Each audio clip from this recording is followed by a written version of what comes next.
Hi hello friends, ಹೇಗಿದ್ದೀರಾ? ಚೆನ್ನಾಗಿದ್ದೀರಾ ಅಂತ ತಿಳ್ಕೊಂಡಿದ್ದೀನಿ. ನಾನು ಚೆನ್ನಾಗಿದ್ದೀನಿ. ಇವತ್ತು ನಾವು ಟೊಮೊಟೊ ಹಾಕಿ ಚಟ್ನಿ ಮಾಡೋದು ಹೇಗೆ ಅನ್ನೋದನ್ನು ತಿಳಿಯೋಣ. ಟೊಮೊಟೊ ಚಟ್ನಿಗೆ ಬೇಕಾಗಿರುವಂಥದ್ದು, ನಾನು 2 ಈರುಳ್ಳಿ, 4 ಟೊಮೊಟೊ, ಸ್ವಲ್ಪ ಮೆಣಸಿನ್ಕಾಯಿ, 1 ಬೆಳ್ಳುಳ್ಳಿ, ಸ್ವಲ್ಪ ಹುಣಸೆ ಹಣ್ಣನ್ನು ತಗೊಂಡಿದ್ದೀನಿ. ಸ್ಟವ್ ಮೇಲೆ ಬಾಣಲಿ ಇಕ್ಕಿ ಅದಕ್ಕೆ ಎಣ್ಣೆಯನ್ನು ಹಾಕಿ ಮೊದಲನೆಯದಾಗಿ ಟೊಮೊಟೊವನ್ನು ಹುರ್ಕೊಳ್ಳೋಣ ಫ್ರೆಂಡ್ಸ್.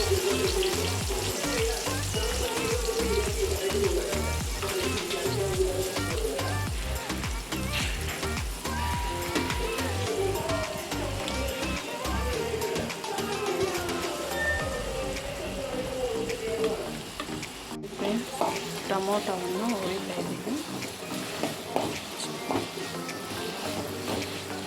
ಒಂದು 5-10 ನಿಮಿಷ ಟೊಮೊಟೊವನ್ನು ಎಣ್ಣೆಯಲ್ಲಿ ಚೆನ್ನಾಗಿ ಹುರ್ಕೊಂಡು ನೋಡಿ ಫ್ರೆಂಡ್ಸ್, ಜಾರಿಗೆ 1 ಬೆಳ್ಳುಳ್ಳಿಯನ್ನು ಹಾಕ್ತಾ ಇದ್ದೀನಿ.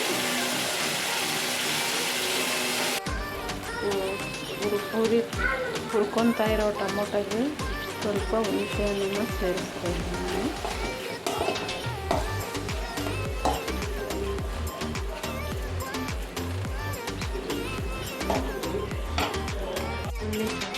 ಇವಾಗ ಎಣ್ಣೆಯಲ್ಲಿ ಉರಿದಿರುವಂತಹ ಟೊಮೊಟೊವನ್ನು ಇದಕ್ಕೆ ಸೇರಿಸ್ತಾ ಇದ್ದೀನಿ.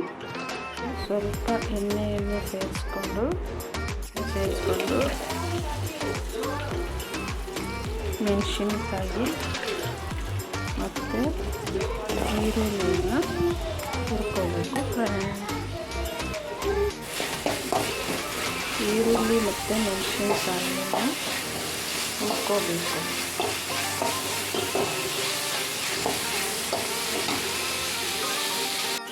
ನೋಡಿ, ಬೆಳ್ಳುಳ್ಳಿ ಮತ್ತು ಹುರಿದಿರುವಂತಹ ಟೊಮೊಟೊ, ಸ್ವಲ್ಪ ಹುಣಸೆಹಣ್ಣು ಅದಕ್ಕೆ ಹಾಕಿದ್ದೀವಲ್ವ. ಇವಾಗ ನಾವು ಇದಕ್ಕೆ ಉಪ್ಪು ಸೇರಿಸ್ತಾ ಇದ್ದೀನಿ.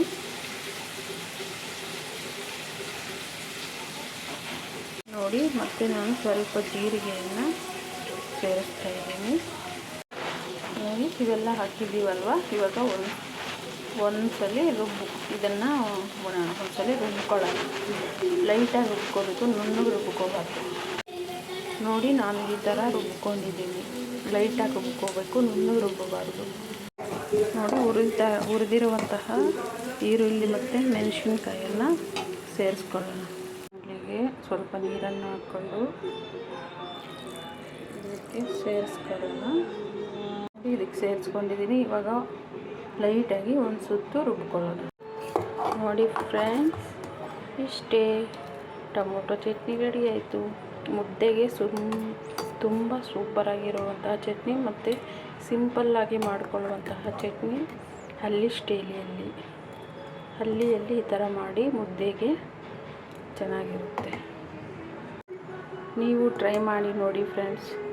ಕಾಮೆಂಟ್ ಮಾಡಿ, ಶೇರ್ ಮಾಡಿ, ಲೈಕ್ ಮಾಡಿ ಫ್ರೆಂಡ್ಸ್.